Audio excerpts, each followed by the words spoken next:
প্রিয় শিক্ষার্থীবৃন্দ, আশা করি আল্লাহর রহমতে তোমরা সবাই ভালো আছো। আজকে আমি তোমাদের প্রাক সম্পর্কিত কিছু ম্যাথমেটিক্যাল প্রবলেম, সৃজনশীল প্রশ্ন আমি সলিউশন করব। বিভিন্ন বোর্ডে যে প্রশ্নগুলো এসছে সেই প্রশ্নগুলো নিয়ে আজকে কিছু আলোচনা করব এবং পরবর্তীতে আমরা বৃত্তাকার গতি নিয়ে আমরা আলোচনা করব। তো শুরুতে দেখো, এখানে একটা সৃজনশীল প্রশ্ন আমরা নিয়ে এসেছি। এটা হচ্ছে যশোর বোর্ড 2016 সালে এই প্রশ্নটা এসছে এবং খুবই ইজি একটা প্রশ্ন। দেখো, বোর্ডের প্রশ্নগুলো কতটা ইজি হয় তোমরা আজকে বুঝতে পারবে। দেখো, তো এখানে একটি প্রাসকে দেখো অনুভূমিকের সাথে 60 ডিগ্রি কোণে কত বেগে নিক্ষেপ করা আছে, 30 মিটার পার সেকেন্ড বেগে নিক্ষেপ করা হয়েছে একটি প্রাসকে মূল বিন্দু হতে, এই যে ও বিন্দু হতে। আচ্ছা, এখন কি কি চেয়েছে দেখো, গতে যেটা চেয়েছে প্রাসটির পাল্লা কত, আনুভূমিক পাল্লা কত। পাল্লা বলতে আনুভূমিক পাল্লা বোঝানো হয়। তো আমরা তো জানি না যে প্রাসের আনুভূমিক পাল্লার সূত্র হচ্ছে আর equal to V naught square sine two theta naught divided G. V naught দেখো চিত্রে কত বলা আছে, 30 মিটার পার সেকেন্ড, আর এখানে কত অ্যাঙ্গেলে নিক্ষেপ করেছো, 60 ডিগ্রি কোণে। তো থিটা নটের মান বলা আছে 60 ডিগ্রি, আমরা ডান দিকে এই বিন্দুতে দিয়েছি।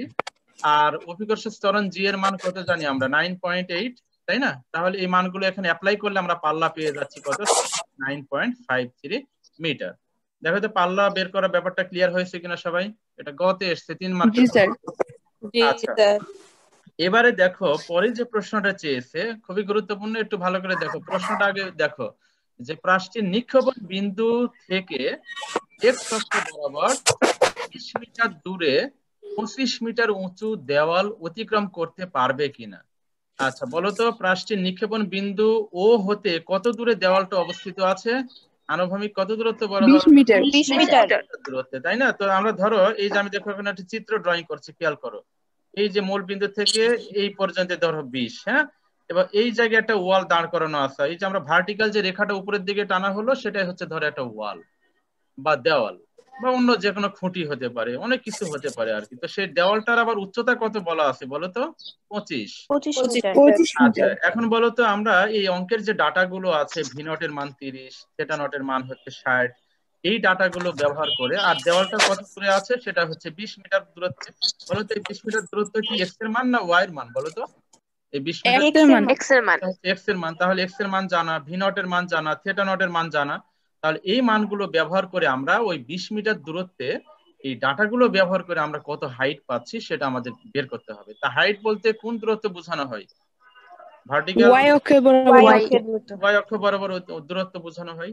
সেই দূরত্ব বের করার জন্য একটা ফর্মুলা আছে। যেহেতু আমাদের এখানে এক্স এর মান জানা আছে, ভি নটের মান জানা আছে, আর থিটা নটের মান জানা আছে, তো এক্স এর সাথে ভি নট এবং থিটা নটের যেটা রিলেশন আছে সেই রিলেশনটা দেখো, এই যে তোমার ব্লক করে দিয়েছি আমি, Y equal to tan theta nought X minus G X square divided two V nought square cos square theta nought. তাহলে এখানে সমস্ত রাশির মান দেখো ডান দিকে জানা আছে। থিটা নটের মান হচ্ছে 60, এক্স এর মান হচ্ছে 20। তাহলে এই সমস্ত মানগুলো এখানে বসানোর পরে ক্যালকুলেশন করলে দেখো ওই 20 মিটার দূরত্বে যে দেওয়ালটা আছে সেই জায়গায় আমরা এই প্রাসটি কত মিটার উচ্চতা দিয়ে যাচ্ছে সেটা কিন্তু আমরা পেয়ে গেলাম। দেখো তো কত মিটার উচ্চতা দিয়ে প্রাসটি যাচ্ছে বলো তো? 25.9 মিটার উঁচু দিয়ে ওই প্রাসটি যাচ্ছে। কিন্তু ওই জায়গায় দেওয়ালটার উচ্চতা কত ছিল? 25 মিটার। 25 মিটার। তাহলে এই দেওয়ালের যে উচ্চতা তার চেয়ে বেশি উচ্চতার উপর দিয়ে প্রাসটি যাচ্ছে, তাহলে কি দেওয়ালকে অতিক্রম করতে পারবে। পারবে? আর যদি এই অঙ্কের ডাটাগুলো ব্যবহার করে ধরো এই যে আমি যে টিক চিহ্ন দিলাম, এখানে তোমার ওয়াই এর মানটা যদি ধরো তোমার 24.5 আসতো তাহলে কি হতো বলো তো? পারতো না। হ্যাঁ, তাহলে দেওয়ালকে আঘাত করতো, তাহলে সেই ক্ষেত্রে দেওয়াল অতিক্রম করতে পারতো না। দেখো তো এই দুটো অঙ্ক ক্লিয়ার হয়েছে কিনা? এটা 4 মার্কের অঙ্ক, কত ইজি দেখো। আচ্ছা, এটা হচ্ছে 2016 সালে প্রশ্ন এসেছে। এবারে দেখো আরেকটা সৃজনশীল প্রশ্ন। সেটা হচ্ছে যে এই যে প্রশ্নটা, এই প্রশ্নের আলোকে অনেক প্রশ্ন তোমার বোর্ড পরীক্ষায় এসেছে।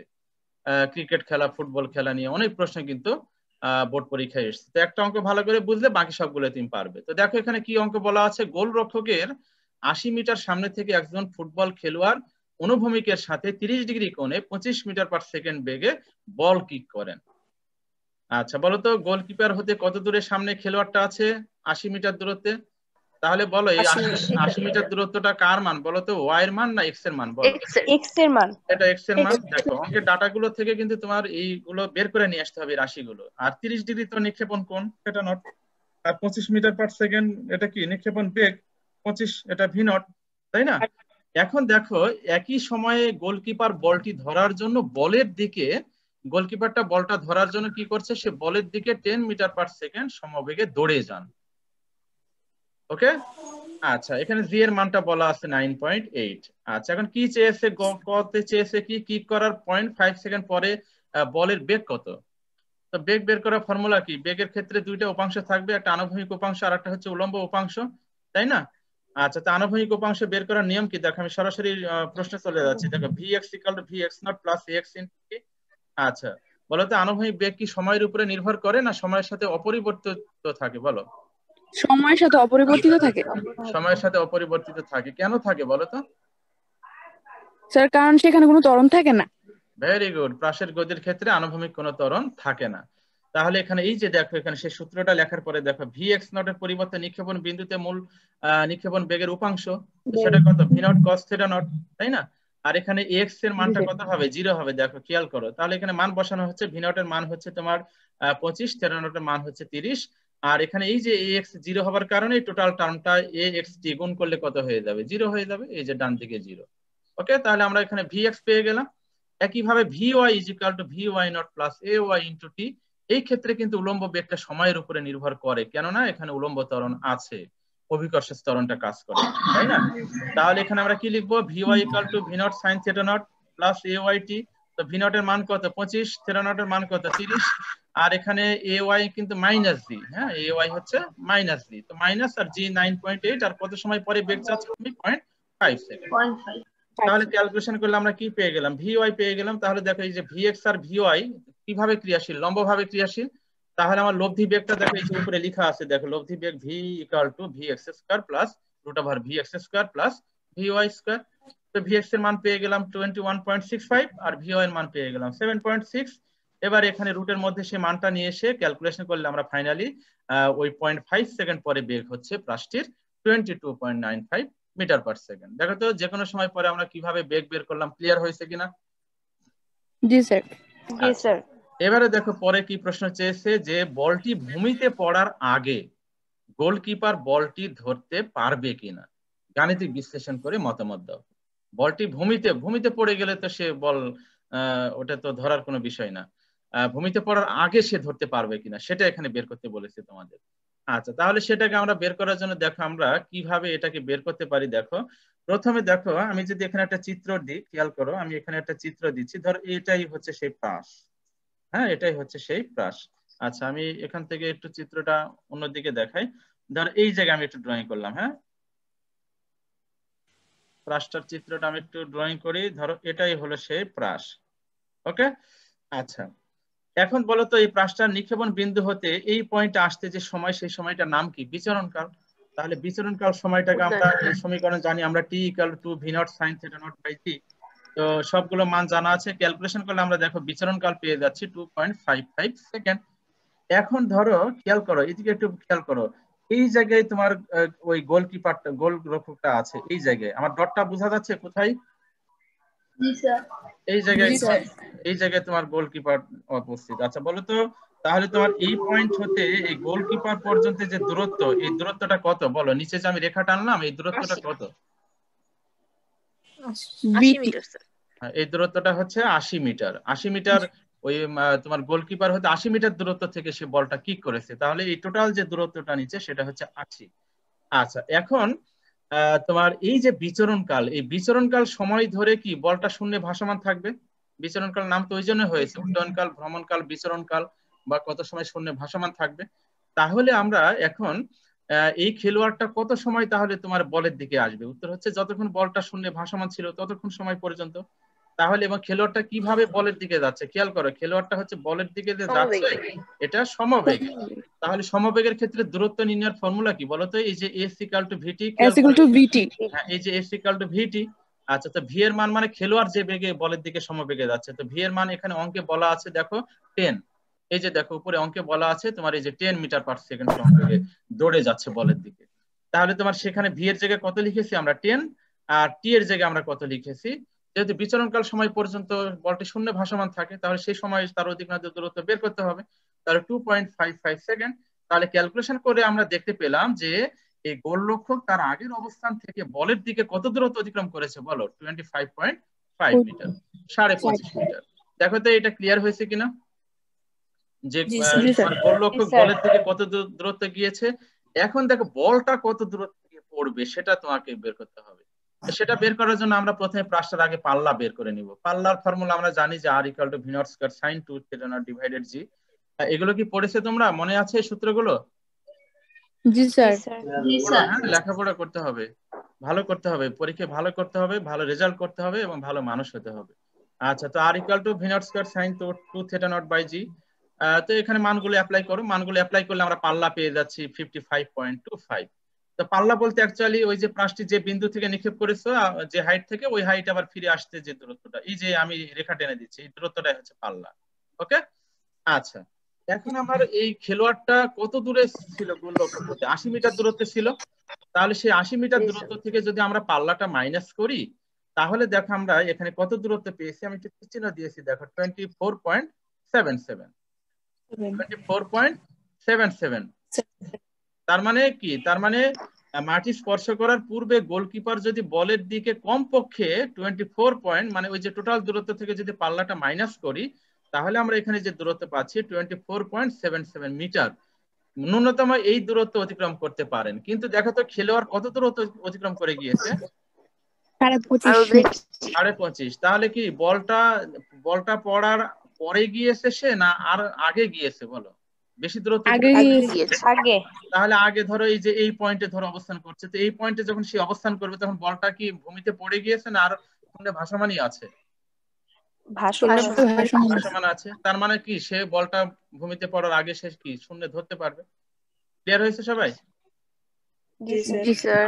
কিন্তু যদি এমন হতো, এই অঙ্কটার ক্ষেত্রে সে ধরতে পেরেছে, কিন্তু যদি এমন হতো, খেয়াল করো যে এই যে আমরা যে 25.5 পেলাম তার যে দূরত্ব, এই যে s = vt ফর্মুলা অ্যাপ্লাই করে, এটা যদি তোমার 24 ক্যালকুলেশন করে আসতো, অন্য কোনো অঙ্কে আসতে পারে, তাহলে কি হতো বলো তো?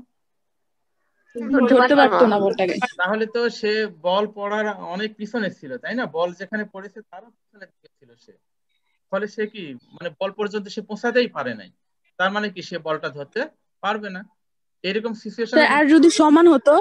আর সমান হলেও ধরবে, কিন্তু সমান সিচুয়েশনটা সাধারণত দেওয়া হয় না। কারণ সমান হলে তোমার অনেকে বলে যে সমান হলে তো একেবারে ভূমিতে পড়ে যাবে। তো সেই সিচুয়েশনটা, এই অ্যাম্বিগুইটি বা সমস্যাটা দূর করার জন্য তোমার স্টুডেন্টদের ওই প্রশ্নগুলো করা হয় না। হয় তোমার সামনে মানে এই দূরত্বটা একটু পিছনে থাকবে অথবা সামনে যাবে, তাহলে সেই ক্ষেত্রে সে হয় ধরতে পারবে কি পারবে না সেটা তোমরা ক্লিয়ারলি এখান থেকে বলতে পারবে। অঙ্কটা ক্লিয়ার হয়েছে কিনা? তাহলে আমরা বেগ বের করা শিখলাম, আর এই বলটি ধরতে পারবে কিনা সেটা আমরা শিখলাম। এই একই টাইপের অঙ্ক আরেকটা অঙ্ক এখানে দেখো। বাংলাদেশ অনেক বড় একটা সৃজনশীল এখানে স্টিমটা। বাংলাদেশ জিম্বাবুয়ের মধ্যকার মিরপুর টেস্টে সাকিব একটি ব্যাটকে বলের সাহায্যে আঘাত করাই এত কোণে এত বেগে বলারের উপর দিয়ে মাঠের বাইরে যেতে শুরু করে। তো কত কোণে নিক্ষেপ করেছে? 25। কত বেগে? 20। এই ডাটাগুলো থেকে বের করে নিয়ে আসতে হবে এখান থেকে। আচ্ছা, মধ্য মাঠ থেকে একজন ফিল্ডার দৌড়াতে শুরু করলেন। মধ্য মাঠ থেকে একজন ফিল্ডার কি করলো? দৌড়াতে শুরু করলো। কেন দৌড়াবে? ক্যাচ ধরার জন্য। তো ফিল্ডারটি বলের লাইনে পৌঁছানোর আগেই সেটি ছক্কাতে পরিণত হয়। আমাদের যে বাউন্ডারি লাইন থাকে, ওই বাউন্ডারি লাইনে পৌঁছানোর আগেই বলটা কি হলো? ছক্কা হয়ে গেল। এখন মাঠের ভিতর বলটির অতিক্রান্ত দূরত্ব কত বলা আছে? 35। আচ্ছা বলো তো, মাঠের ভিতরে অতিক্রান্ত দূরত্ব 35, এটা কার মান বলো? এক্স এর মান। এক্স এর মান, আর জি এর মান এখানে বলে দিয়েছে 9.8। এখন বলো উদ্দীপকে বলটির সর্বাধিক উচ্চতা কত? সর্বাধিক উচ্চতা বের করার ফর্মুলা কি? h =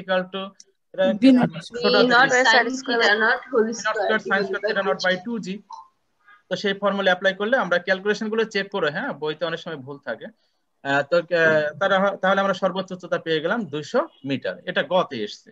ঘতে কি এসছে দেখো, উদ্দীপকের ফিল্ডার ঊর্ধ্বে লাফ দিয়ে 3 মিটার উচ্চতায় বল ধরতে পারেন। উদ্দীপকের ফিল্ডার লাফ দিয়ে কত উচ্চতা পর্যন্ত বলটা ধরতে পারে? 3 মিটার উচ্চতা পর্যন্ত। আচ্ছা, তিনি যদি সময় মতো বলের লাইনে পৌঁছাতে পারতেন, তাহলে সময় মতো বলের লাইনে মানে ওই যে বাউন্ডারি লাইনে যদি পৌঁছাতে পারতেন, তাহলে তিনি বলটি ক্যাচ নিতে সমর্থ হতেন কি? উত্তরের সপক্ষে যুক্তি দাও। আচ্ছা, তিনি সর্বোচ্চ কত মিটার উচ্চতা লাফ দিয়ে ক্যাচ ধরতে পারে? দেখো তো এই যে দূরত্বটা, এটা কত? 3 3 মিটার। মিটার। তাহলে হ্যাঁ, তাহলে এই যে ব্যাটসম্যান সাকিব আল হাসান, আমাদের দেশের জনপ্রিয় খেলোয়াড় এবং বিখ্যাত খেলোয়াড়, তো সেই সাকিব আল হাসান থেকে বাউন্ডারি লাইন পর্যন্ত যে দূরত্ব, সেটা অঙ্কে বলা আছে কত? 35 মিটার। তাহলে এটা কার মান বলা আছে? এক্স এর মান বলা আছে। আচ্ছা, আর নিক্ষেপণ কোণ থিটা নট বলা আছে 35, আর নিক্ষেপণ বেগ বলা আছে 20, তাই না?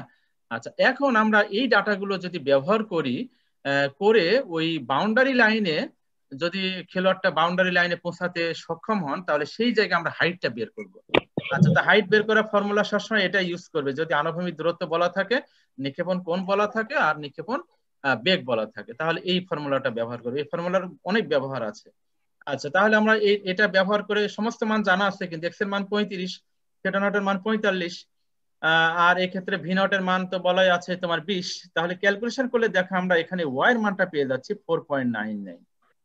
কিন্তু ওখানে খেলোয়াড় সর্বোচ্চ কত উচ্চতা পর্যন্ত পর্যন্ত সে ক্যাচ ধরতে সক্ষম হবে? অঙ্কে বলা 3 আছে 3 মিটার। মিটার। কিন্তু এখানে বলটা কত মিটার উচ্চতা দিয়ে যাচ্ছে বলো? 4.99, মানে প্রায় 5 মিটার। তো কোথায় 3 মিটার? 3 মিটার পর্যন্ত উচ্চতা পর্যন্ত সে বল বল ধরতে পারে, কিন্তু বলটা যাচ্ছে 5 মিটার। তাহলে কি সে ক্যাচটা নিতে পারবে? না না ক্যাচটা নিতে পারবে না। আর 3 মিটারের যদি কম হতো, বা 3 মিটারের সমান হলেও কি, ধরো এই ওয়াই এর মান হচ্ছে 3 মিটার, ধরো এই ওয়াই এর মানটা 3 মিটার, তাহলে কি ক্যাচ নিতে পারবে? তাই না সঞ্জিদা? জি স্যার। আচ্ছা, তাহলে সঞ্জিদা জি স্যার বলেছে, মানে বুঝতে পেরেছে, বাকিরা সবাই বুঝতে পেরেছে আশা করি। তাহলে তোমার এই ওয়াই এর মান 3 মিটার হলে অবশ্যই সে ক্যাচ নিতে পারবে। আচ্ছা, ওয়াই এর মান যদি 3 এর চেয়ে কম হয়? পারবে না। তাহলেও পারবে। পারবে। একমাত্র 3 এর বেশি হলে পারবে না, 3 এর কম হলে তো সে পারবে। সর্বোচ্চ 3 মিটার উচ্চতা পর্যন্ত সে ক্যাচ নিতে পারে। তাহলে 3 এর কম হলেও সে পারবে, কিন্তু 3 এর বেশি হলে সে আর পারবে না। দেখো তো, খুবই ইজি অঙ্ক না এগুলো? ঢাকা বোর্ডে এসছে, দেখো 2015 সালে, কত ইজি তোমাদের ঢাকা বোর্ড। বুঝতে পেরেছো অঙ্কগুলো? তাহলে এই যে ক্রিকেট ফুটবল নিয়ে অনেক সৃজনশীল প্রশ্ন বিভিন্ন বোর্ডে এসছে, দেখবে এই সেম সিচুয়েশন গুলো অ্যাপ্লাই করি। ব্যাটসম্যানের জায়গায় সাকিব বাদ দিয়ে হয়তো তোমার বিরাট কোহলি বা আমাদের মুশফিকুর রহমান, অনেক নাম দিয়ে তোমার এখানে। কিন্তু স্যার উদ্দীপক গুলি দেখলে মনে হয় অনেক কঠিন হবে, না বড় বড় সহজ উদ্দীপক। এই যে এত বড় উদ্দীপক দেখে মনে হচ্ছে যে এর মধ্যে অনেক কিছু আছে, আসলে কিছুই নাই। এই জন্য তোমার নর্মাল অঙ্কগুলো করার প্র্যাকটিস বেশি বেশি করবে, তাহলে দেখবে যে এই প্রশ্নগুলো দেখলে তুমি খুব দ্রুত ধরতে পারবে। প্র্যাকটিস যে যত করবে, তার কাছে এই উদ্দীপক দেখে অঙ্ক করতে পারার যে টেকনিক, সে দ্রুত ধরতে পারবে। আর যদি তুমি প্র্যাকটিস না করো তাহলে সম্ভব না, প্র্যাকটিস না করলে সম্ভব না, প্র্যাকটিস করতে হবে। এইরকম আরো অনেক সৃজনশীল প্রশ্ন এখানে আসছে। এই যে ক্রিকেট খেলা নিয়ে এখানে আরো আরেকটা সৃজনশীল প্রশ্ন, এগুলো দেখো। হ্যাঁ, আমি আর এইদিকে আর যাচ্ছি না। ওই একই টাইপের প্রশ্ন দেখো, এইগুলো আছে। এটা হচ্ছে অভিন্ন বোর্ড 2018 সালে এসেছিল। এটা হচ্ছে এত গড় ব্যাসার্ধের একটি ক্রিকেট মাঠে ক্রিকেট দল এ ফিল্ডিং, বি ব্যাট করছে। একজন বলার এত বেগে ব্যাটসম্যানের দিকে বল নিক্ষেপ করলে ব্যাটসম্যান অনুভূমিকের সাথে এত কোণে বলটিকে আঘাত করে। আচ্ছা, তাহলে এখানে এত কোণে আঘাত করে মানে কি? তাহলে এটা নিক্ষেপণ কোণ।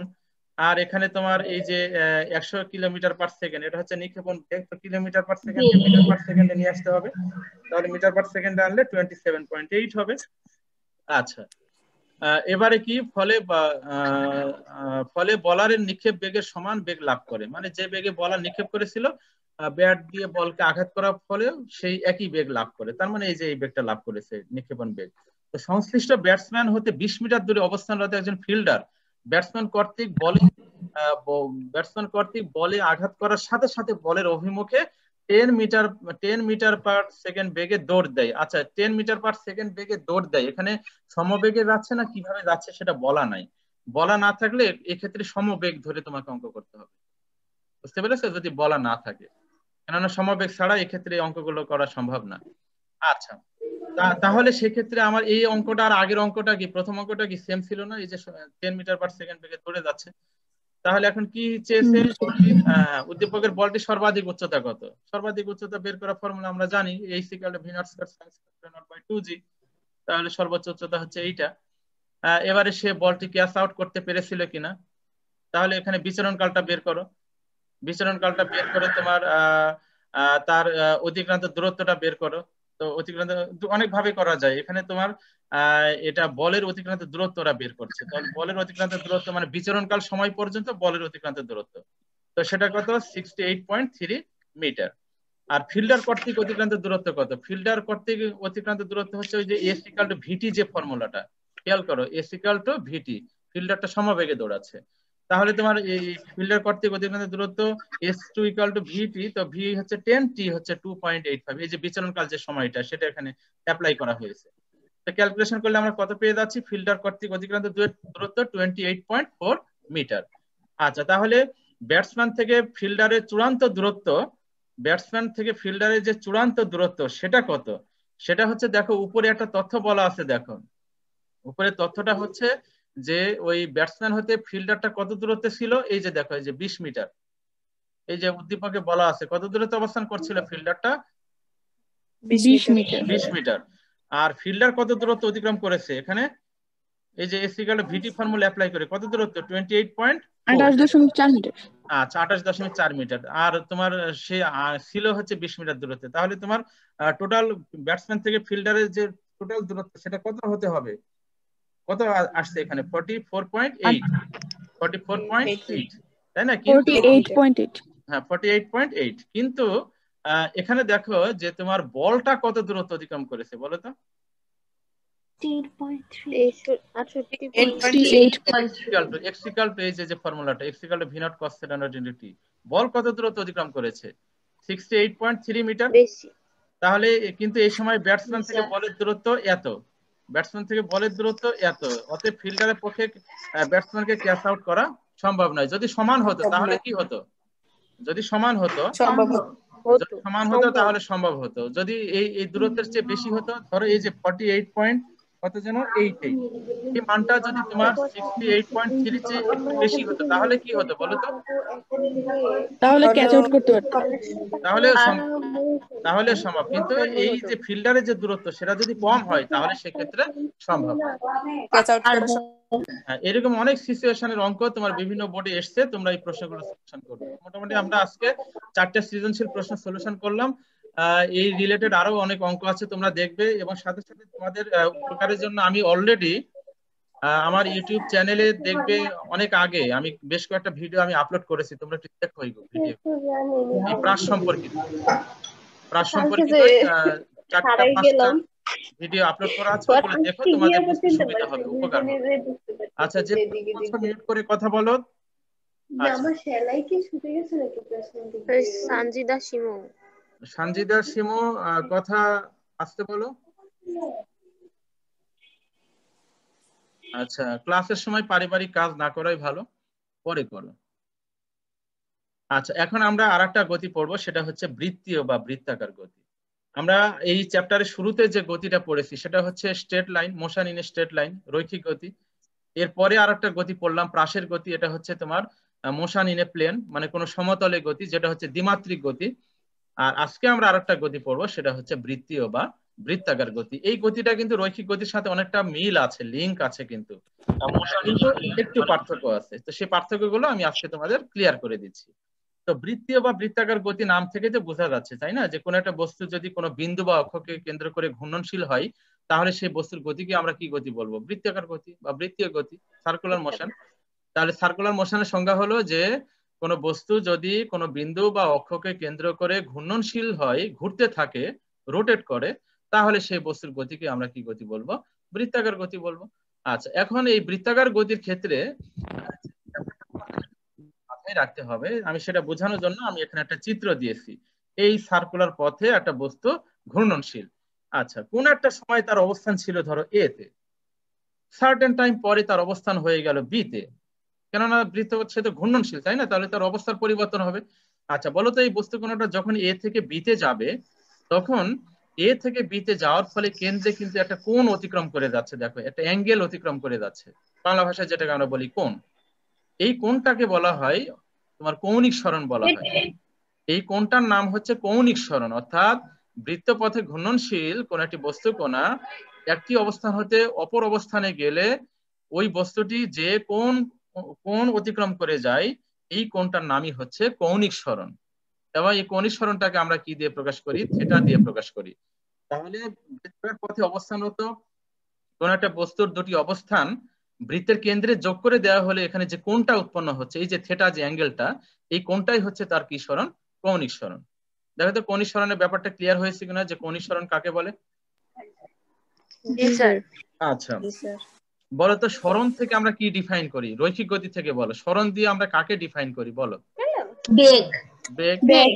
তাহলে কৌণিক সরণ দিয়ে আমরা কাকে ডিফাইন করব বলো? কৌণিক সরণ দিয়ে আমরা কাকে ডিফাইন কৌণিক কৌণিক বেগ। কৌণিক বেগ। তাহলে এই যে দেখো কৌণিক বেগটাকে আমরা ওমেগা দিয়ে প্রকাশ করি। তো কৌণিক বেগ ওমেগা, এটা সংজ্ঞা হলো ক্যালকুলাসের ভাষায় সময় ব্যবধান শূন্যের কাছাকাছি হলে কোনো বিন্দু বা অক্ষকে কেন্দ্র করে বৃত্তাকার পথে ঘূর্ণনশীল কোনো বস্তুর কৌণিক সরণের হারকে কি বলা হয়? কৌণিক বেগ। তো কৌণিক সরণ আমরা এখানে চিত্রে কি পেয়েছি? থিটা। আর রৈখিক গতির ক্ষেত্রে সরণ আমরা কোন সরণটা ব্যবহার করি? রৈখিক সরণ, যেটাকে আমরা এস দিয়ে প্রকাশ করি। তাহলে আমার এখানে কৌণিক বেগ ওমেগা ইকুয়াল টু, ক্যালকুলাসের ভাষা সংখ্যাটা দেওয়া হচ্ছে limit del T tends to 0 del theta by del T. এই লিমিটটা যখন অ্যাপ্লাই করা হয় তখন কি আর এটা যে কোনো পরিবর্তন থাকে না? ক্ষুদ্রাতি ক্ষুদ্র পরিবর্তন। তখন কি, তখন তো আর সেটা আমরা এই del theta by del T লিখতে পারি না, তাই না? তখন আমাকে কি লিখতে হয়? DDT of theta. এটাই হচ্ছে কৌণিক বেগের ক্যালকুলাসের ভাষার সংজ্ঞা। তাহলে দেখো তো সংজ্ঞাটা, এই সংজ্ঞার মধ্যে যে ভাষাগুলো আছে, এই ভাষাগুলো আর রৈখিক গতির ক্ষেত্রে যে বেগ বা তাৎক্ষণিক বেগ, সেই ভাষার সাথে এই ভাষার অনেক মিল আছে না? শুধু কৌণিক কথাটা যুক্ত হচ্ছে, শুধু কৌণিক কথাটা যুক্ত হচ্ছে। দেখো আগে ছিল সরণ, এখন কৌণিক সরণ। আগেরটার ক্ষেত্রে ছিল বেগ, এখন কৌণিক বেগ। মানে কোণের সাপেক্ষে যেহেতু এগুলো ডিফাইন করা হচ্ছে, এই জন্য কৌণিক কথাটা এখানে যুক্ত হবে সবগুলোর আগে। ক্লিয়ার সবাই? তাহলে কৌণিক বেগের সংখ্যাটা মুখস্থ করবে, 1 মার্কের জন্য, পরীক্ষা আসে কিন্তু। আচ্ছা, কৌণিক বেগের একক কি বলো তো? কৌণিক বেগের একক হচ্ছে তোমার এই কৌণিক সরণটাকে তোমার রেডিয়ানে প্রকাশ করা হয়। অর্থাৎ তোমার এখানে যে কোণ অতিক্রম করে যাচ্ছে, এই কোণটাকে রেডিয়ানে প্রকাশ করা হয়। তো রেডিয়ান কোণ তো তোমরা জানো না, 1 রেডিয়ান কাকে বলে বলো দেখি? জি স্যার। 1 রেডিয়ান কোণ স্যার ব্যাসার্ধের সমান চাপ বৃত্তের কেন্দ্রে যে কোণ উৎপন্ন করে তাকে 1 রেডিয়ান বলে। Very good. বৃত্তের ব্যাসার্ধের সমান চাপ বৃত্তের কেন্দ্রে যে কোণ তৈরি করে সেই কোণটাই হচ্ছে 1 রেডিয়ান। এবং আমরা জানি যে তোমার পাই রেডিয়ান সমান কত ডিগ্রি বলো তো? 180 ডিগ্রি। পাই রেডিয়ান সমান কত ডিগ্রি? 180 ডিগ্রি। এবং পাই মানে হচ্ছে 3.14। তাহলে 1 রেডিয়ান সমান কত তুমি বের করতে পারবে? 180 ডিগ্রি ভাগ 3.14, 53.7 ডিগ্রি মনে হয় আসে নাকি? এটা ক্যালকুলেশন করে দেখবে, 180 কে 3.14 দিয়ে ভাগ করবে। এই তাহলে আমরা এখানে কৌণিক বেগের একক তাহলে কি হবে? উপরে ডি থিটা বাই ডিটি, তো থিটার একক কি? রেডিয়ান, আর সময়ের একক কি? সেকেন্ড। তাহলে কৌণিক বেগের একক হবে রেডিয়ান পার সেকেন্ড। ক্লিয়ার সবাই? জি স্যার। এবার আমরা রৈখিক ত্বরণ, রৈখিক দ্রুতি ও কৌণিক দ্রুতির মধ্যে একটা সম্পর্ক বের করব। কৌণিক দ্রুতিকে ওমেগা দিয়ে প্রকাশ করা হয়, রৈখিক দ্রুতিকে আমরা ভি দিয়ে প্রকাশ করি। আচ্ছা, এটা বোঝানোর জন্য বলো তো, একটা বস্তু আর ব্যাসার্ধের বৃত্ত পথে, এই পথে ঘূর্ণনশীল, ধরো এই যে এই পথটাই ঘুরছে। আচ্ছা বলো তো, বস্তুটা এ থেকে টোটাল পথ ঘুরে যদি আবার এ তে আসে, তাহলে তার রৈখিক দূরত্ব কত হবে বলো তো? 2 পাই পরিধি পরিধির সমান দূরত্ব অতিক্রম করবে। লামিয়া বুঝতে পারছো? Yes sir. আচ্ছা, ধন্যবাদ। তাহলে তোমার বস্তুটি এ থেকে ঘুরে পুনরায় এ তে ফিরে এলে সে তার অতিক্রান্ত দূরত্ব হবে রৈখিক দূরত্ব, নট সরণ, রৈখিক দূরত্ব, সেটা হবে কত? 2 পাই আর। আচ্ছা বলো তো, এই 2 পাই আর দূরত্ব ঘুরে আসতে তার কত সময় লাগবে? আচ্ছা বলো তো, এই যে দূরত্ব অতিক্রম করে এলো, এই দূরত্ব অতিক্রম করতে আসতে এই বস্তুটার একটা ঘূর্ণন সম্পন্ন হয়েছে না, একটা পূর্ণ চক্র সম্পন্ন হয়েছে? পর্যায়কাল স্যার। তো একটা পূর্ণ ঘূর্ণন সম্পন্ন হতে বা একটি পূর্ণ চক্র সম্পন্ন করতে যে সময় লাগে, সে সময়কে আমরা কি বলি? পর্যায়কাল। এবং পর্যায়কাল সময়কে আমরা কি দিয়ে প্রকাশ করি? ক্যাপিটাল টি দিয়ে প্রকাশ করি। তাহলে ওই যে মোট অতিক্রান্ত দূরত্ব, বলো তো মোট অতিক্রান্ত দূরত্বকে সময় দ্বারা ভাগ করলে আমরা কি পেয়ে যাব? দ্রুতি পেয়ে যাব। তাহলে এই যে দেখো, দ্রুতি ভি ইকুয়াল টু, খেয়াল করো, দ্রুতি V equal to 2 pi R by T. দেখো এই 1 নম্বর সমীকরণটা ক্লিয়ার কিনা? রৈখিক দ্রুতি ভি ইকুয়াল টু অতিক্রান্ত দূরত্ব ভাগ সময়। ক্লিয়ার সবাই? জি স্যার। আচ্ছা, এবারে কৌণিক দ্রুতি। কৌণিক দ্রুতির ক্ষেত্রে অ্যাঙ্গেল বিবেচনা করে তোমাকে বের করতে হবে। আচ্ছা বলো তো, এ থেকে ঘুরে যদি আবার কোণটা এ তে আসে, তাহলে আমার এখানে এই কৌণিক দূরত্ব কত হবে? এই থিটাটা কত হবে? থিটাটা কত হবে? টোটাল ঘুরে এখানে এলে কত হবে? 360 ডিগ্রি। রেডিয়ানে বলো। রেডিয়ানে আমরা প্রকাশ করি। 2 পাই রেডিয়ান। 2 পাই রেডিয়ান। আচ্ছা বলো তো 2 পাই রেডিয়ান ঘুরে আসতেও তার কত সময় লেগেছে বলো? পর্যায়কাল। হ্যাঁ, পর্যায়কাল সময় লেগেছে। তাহলে কৌণিক দ্রুতি ওমেগা ইকুয়াল টু দেখো 2 পাই ডিভাইডেড টি, ওই কৌণিক যে দূরত্ব সেই দূরত্বকে সময় দিয়ে ভাগ করতে হবে, তাহলে আমরা কৌণিক দ্রুতি পেয়ে যাব। দেখো 1 নম্বর এবং 2 নম্বর সমীকরণটা ক্লিয়ার কিনা? জি স্যার। এবারে এই যে 2 পাই বাই টি এই মানটা যদি একে বসানো হয়, খেয়াল করে একে কিন্তু এই যে 2 পাই আর বাই টি, এখানে কিন্তু 2 পাই বাই টি এখানে কিন্তু তৈরি হয়ে আসছে। দেখো এই যে 2 পাই বাই টি আর বাদে, তো 2 পাই বাই টি এর পরিবর্তে আমরা কি লিখতে পারি? 2 নং সমীকরণটা ব্যবহার করতে পারি, তাহলে ওমেগা চলে আসবে, আর আর তো আরই থেকে যাবে। তাহলে ফাইনালি আমরা এখানে পেয়ে যাচ্ছি ভি ইকুয়াল টু ওমেগা আর। এই প্রমাণটা আরো অনেক ভাবে করা যায়, পরে আমি দেখাবো, আরেকটা পদ্ধতি আছে আগামী ক্লাসে আমি দেখাবো, ক্যালকুলাসেও করা যায় এটা, আগামী ক্লাসে আমি দেখাবো এটা। তাহলে ভি ইকুয়াল টু ওমেগা আর, এটাই হচ্ছে রৈখিক দ্রুতি, এই ভিটাই হচ্ছে রৈখিক দ্রুতি, আর ওমেগাকে বলা হচ্ছে কৌণিক দ্রুতি, আর আর কে কি বলা হচ্ছে? যে পথে ঘূর্ণনশীল সেই পথের ব্যাসার্ধ। হচ্ছে রৈখিক দ্রুতি, কৌণিক দ্রুতি এবং ব্যাসার্ধের মধ্যে সম্পর্ক। এটাকে ভেক্টর হিসাবে লিখলে এই ফর্মটা আসে, V vector equal to omega cross R vector. এটাকে ভেক্টর, এই ফর্মটা একটু মনে রেখো। হ্যাঁ, এগুলো অতটা গুরুত্বপূর্ণ না, আমি ওইদিকে যাব না, আমি এই ফর্মুলাটা ব্যবহার করে। স্যার আর এর উপর ভেক্টর চিহ্ন দিলেন কেন? আর অবস্থান ভেক্টর, অবস্থান একটা ভেক্টর, আমরা ভেক্টরে পড়েছি না যে কোন একটা বস্তুর অবস্থান ভেক্টরকে অনেক সময় ব্যাসার্ধ ভেক্টর বলা হয়। কখন বলা হয়? আমি তখনই বলেছি যে যখন কোন একটা বস্তু বৃত্ত পথে ঘূর্ণনশীল হয়, তখন তার অবস্থান প্রকাশ করার জন্য যে ভেক্টরটা ব্যবহৃত হয় সেটাই হচ্ছে ব্যাসার্ধ ভেক্টর। তাহলে এই ব্যাসার্ধটাই হচ্ছে তার এই যে অবস্থান। এই যে দেখো আমি চিত্রে একটু দেখাচ্ছি উপরে, এই যে ও হচ্ছে প্রসঙ্গ কাঠার মূল বিন্দু। তো যখন এ তে অবস্থান করবে, তখন এই অবস্থান ভেক্টরের ডিরেকশন হবে কোন দিকে? ও থেকে এর দিকে। এর দিকে। আবার বি তে অবস্থান করলে অবস্থানের দিক কোন দিকে হবে? ও থেকে বি এর দিকে। তাহলে এই আরটাকে কি বলা হচ্ছে? আরটাকে এখন আমরা কি অবস্থান ভেক্টর বলবো না স্পেসিফিক্যালি ব্যাসার্ধ ভেক্টর বলতে পারি? বলো। ব্যাসার্ধ ভেক্টর। ব্যাসার্ধ ভেক্টর বলবো, আর অন্য যে কোনো ক্ষেত্রে সেটাকে আমরা কি বলবো? অবস্থান ভেক্টর বলবো। অবস্থান। আচ্ছা, এখন আমরা এটা এখানে যে ওমেগা ভেক্টর লিখেছেন, ওখানে ডিডিটি অফ থিটা ভেক্টর, ওটা কি মানে থিটাকে ডিফারেন্সিয়েট করব? হ্যাঁ হ্যাঁ হ্যাঁ, কৌণিক সরণকে ডিফারেন্সিয়েট করলে, সময়ের সাপেক্ষে যদি ডিফারেন্সিয়েট করে তাহলে কৌণিক বেগ পেয়ে যাবে, ডিফারেন্সিয়েট করতে হবে। হ্যাঁ, আচ্ছা এখন আমরা একটা অঙ্ক করি। এই সমীকরণটা একটু 2 নং সমীকরণটা একটু মাথার মধ্যে তোমরা একটু প্রবেশ করাও। Omega equal to 2 pi by T, কৌণিক দ্রুতি বের করার ফর্মুলা। আচ্ছা বলো তো, ওমেগা যদি পেয়ে যাই তাহলে ব্যাসার্ধ দ্বারা গুণ করলে আমরা কি পেয়ে যাব বলো? কৌণিক দ্রুতিকে ব্যাসার্ধ রৈখিক বেগ, রৈখিক দ্রুতি পেয়ে যাব। তো এটা রিলেটেড একটা অঙ্ক আমরা এখানে নিয়ে আসছি। এই অঙ্কটা খুবই ইম্পর্টেন্ট, বিভিন্ন পরীক্ষাতে আসে এটা। একটি ঘড়ির সেকেন্ড, মিনিট ও ঘন্টার কাঁটার দৈর্ঘ্য যথাক্রমে 30, 20 এবং 15, প্রথমটা সেকেন্ড, পরেরটা মিনিট, পরেরটা ঘন্টা হলে এদের প্রত্যেকের কৌণিক দ্রুতি ও প্রান্তের রৈখিক দ্রুতি কত? মানে কাঁটাগুলো কত দ্রুতিতে ঘুরছে, সেটা দুইটা দ্রুতি, একটা হচ্ছে কৌণিক দ্রুতি আর একটা রৈখিক দ্রুতি, এই দুটা। তো প্রত্যেকটা কাঁটার যে দৈর্ঘ্য সেটাই কিন্তু তার ব্যাসার্ধ, প্রত্যেকটা কাঁটার যে দৈর্ঘ্য সেটাই হচ্ছে তার ব্যাসার্ধ। কেননা ওই যে ঘড়ির কাঁটাগুলো ওই যে মাঝখানে যে আটকানো আছে, তো সেটাকে কেন্দ্র করে চারিদিকে ঘুরছে, তাহলে কাঁটাগুলোর যে দৈর্ঘ্য সেটাই হচ্ছে তাদের ব্যাসার্ধ। তো প্রত্যেক কাঁটার ব্যাসার্ধ এখানে বলা আছে, তাই না? তাহলে কৌণিক দ্রুতি বের করতে পারলেই তো আমরা রৈখিক দ্রুতি পেয়ে যাব, তাকে এই ব্যাসার্ধ দিয়ে গুণ করে দিব। ওকে, আচ্ছা এখন কৌণিক দ্রুতি আমরা কিভাবে বের করবো? দেখো সেকেন্ডের কাঁটার ক্ষেত্রে বলো তো, সেকেন্ডের কাঁটা ওই 12 থেকে ঘুরে যদি আবার 12তে আসে কাঁটা ঘড়িগুলো, তাহলে কত সময় পাই আমরা? 60 সেকেন্ড। তাহলে দেখা যায় T S equal two 60 second. T S কেন লিখেছি বলো তো? টি সাফিক্স এস, এস দ্বারা সেকেন্ডের কাঁটা আমি ইন্ডিকেট করছি। তাহলে সেকেন্ডের কাঁটার হচ্ছে পর্যায়কাল 60 সেকেন্ড। তাহলে ওমেগা সমান কত হবে? 2 পাই বাই টি। এই যে 2 নং সমীকরণটা ব্যবহার করো, 2 পাই বাই টি। তাহলে omega second that is equal to 2 pi by t. Second মানে ওই যে এস দ্বারা সেকেন্ড ইন্ডিকেট করছি, তো 2 পাই আর টি এর মান কত? 60। তাহলে এই 2 আর 60 কাটাকাটি করলে কত হবে? Pi by 30। পাই এর মান তোমরা এখানে বসাইতে পারো, পাই এর মান হচ্ছে 3.14 দিয়ে ক্যালকুলেশন করলে তুমি কৌণিক দ্রুতি পেয়ে গেলে। আর এই কৌণিক দ্রুতিকে যদি সেকেন্ডের কাঁটার দৈর্ঘ্য কত বলা আছে বলো? 30, এটাই ব্যাসার্ধ। তাহলে সেটা দ্বারা গুণ 30 কে মিটারে নিয়ে যেতে হবে, মিটারে। হ্যাঁ এই যে 0.3 মিটার 100 দ্বারা ভাগ করতে হবে, দিয়ে ক্যালকুলেশন করলে তুমি কি পেয়ে যাবে? রৈখিক দ্রুতি পেয়ে যাবে। ঠিক আছে? আচ্ছা এবারে ইয়া বলো না, সঞ্জিতা বলো তো মিনিটের কাঁটার নিয়ে বলো। এখন মিনিটের কাঁটার ক্ষেত্রে মিনিটের কাঁটা 12 থেকে ঘুরে যদি আবার 12-তে আসে তাহলে পর্যায়কাল কত হবে?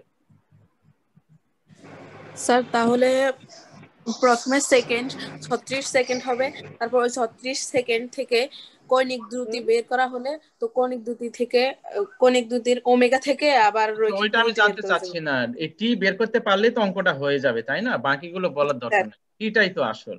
আমার প্রশ্নটা জি হচ্ছে স্যার। যে মিনিটের কাঁটাটা 12 থেকে ঘুরে আবার 12-তে আসলে আমরা কত সময় পাই? 1 ঘন্টা পাই না? মানে 60 সেকেন্ড 60 জি মিনিট স্যার। পাই না আমরা? 60 জি মিনিট স্যার। পাই তো না? 60 মিনিট মানে তো 1 ঘন্টা, তো 60 মিনিটকে আবার সেকেন্ডে নিয়ে যেতে হবে, তাহলে কত পাবো? 3600 সেকেন্ড। ক্লিয়ার কিনা দেখো, এই যে টি এম দ্বারা মিনিট ইন্ডিকেট করেছি আমি। ক্লিয়ার সবাই? জি স্যার। আর টি পেলেই তো অঙ্কটা হয়ে গেল। টি পেলে কি করবে? 2π/টি সূত্র অ্যাপ্লাই করবে, তাহলে ওমেগা পেয়ে যাবে। আর ওমেগাকে ওই কাঁটার ব্যাগ দৈর্ঘ্য দিয়ে গুণ করলে রৈখিক বেগ পেয়ে যাবে, রৈখিক দ্রুতি পেয়ে যাবে। ক্লিয়ার সবাই? জি স্যার। আচ্ছা, এবারে পূজা বলো। ওই ঘন্টার কাঁটাটা নিয়ে একটু কথা বলো। ঘন্টার কাঁটা যদি 12 থেকে ঘুরে 12-তে আসে তাহলে আমরা পর্যায়কাল কি কত পাবো? স্যার 12 × 3600। না, ঘন্টার কাঁটা 12 থেকে ঘুরে 12-তে এলে আমরা 12 ঘন্টা পাবো। 24 ঘন্টা। 12 ঘন্টা পাবো। হ্যাঁ, অনেকে 24 ঘন্টা বলেছে। 12 ঘন্টা, 12 থেকে ঘুরে 12-তে এলে 12 ঘন্টা পাওয়া যায়। তো সেই 12 ঘন্টাকে 1 জি স্যার, ঘন্টা আবার ওটাই কত? বলছি। 3600 সেকেন্ড। তাহলে 12-কে 3600 দ্বারা গুণ করলে 43,200 সেকেন্ড হয়। তো টি পেয়ে গেলে আমরা ওমেগা পেয়ে যাব, আর ওমেগা পেয়ে গেলে দৈর্ঘ্য দিয়ে গুণ করলে আমরা আর স্যার আমাদের রৈখিক ভেক্টরের দ্রুতি। একটা একটু সমস্যা ছিল, সমস্যাটা হচ্ছে A vector dot B cross C হলে কি মানে সমতলে হবে, সমান 0 হলে একই সমতলে হবে, তাহলে কি লম্ব হবে আবার? না, সমতল মানে একটা তলে থাকবে, লম্ব না। একই তলে তিনটা